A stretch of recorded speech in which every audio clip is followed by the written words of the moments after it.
the Mundus Maris channel and to our interview series about what the oceans mean to us and how to protect them more effectively. Today we have Rainer Froese with us from the Geomar in Kiel, Germany. And our first question is what your current position is and why you care so much about the oceans.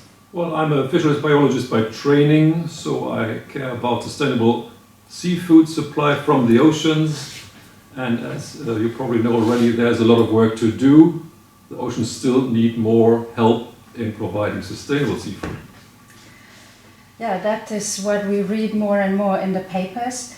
What are for you, in the light of your research, the three most important threats to the oceans, to marine life and to marine ecosystems? Well, all threats that we have for the oceans are human-made. We know about acidification, oceans getting more sour in the way, acid in a way that is a problem for the organisms that need skeletons and so on.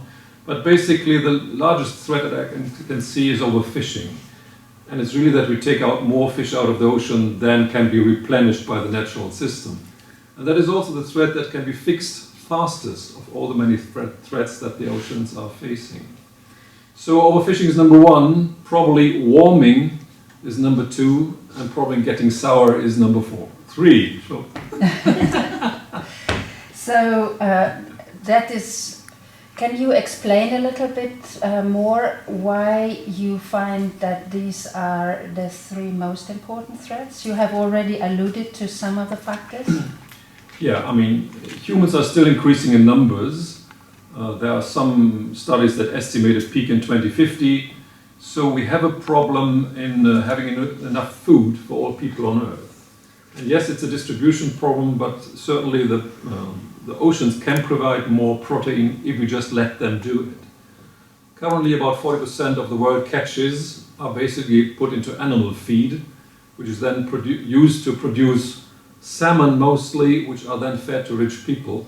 But this is a netto loss of fish. Aquaculture produces less fish than is put in. So really, if we want to improve nutrition from the oceans, using this proportion, 40% directly for human consumption, would be a good thing to do. Mm-hmm. So then what would you suggest to protect the sea more effectively?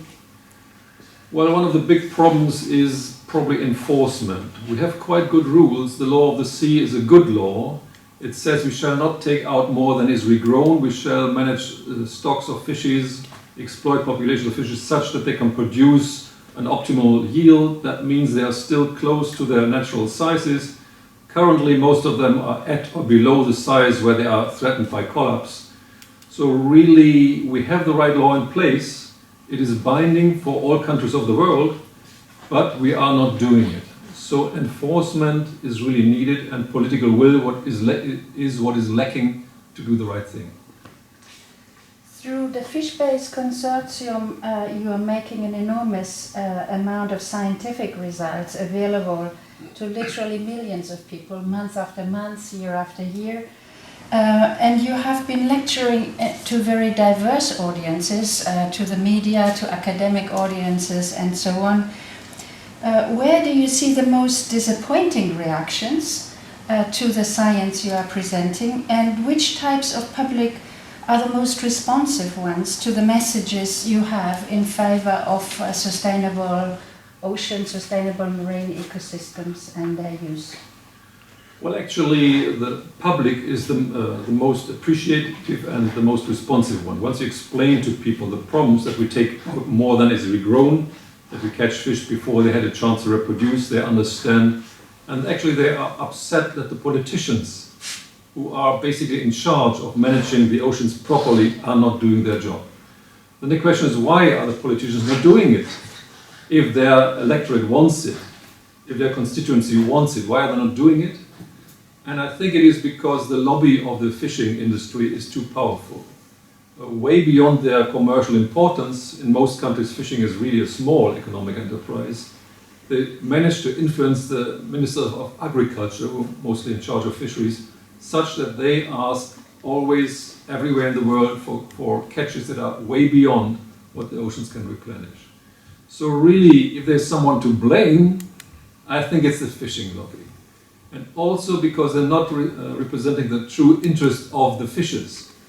The incomes of the fishers could be 10 times higher if the oceans were managed sustainably.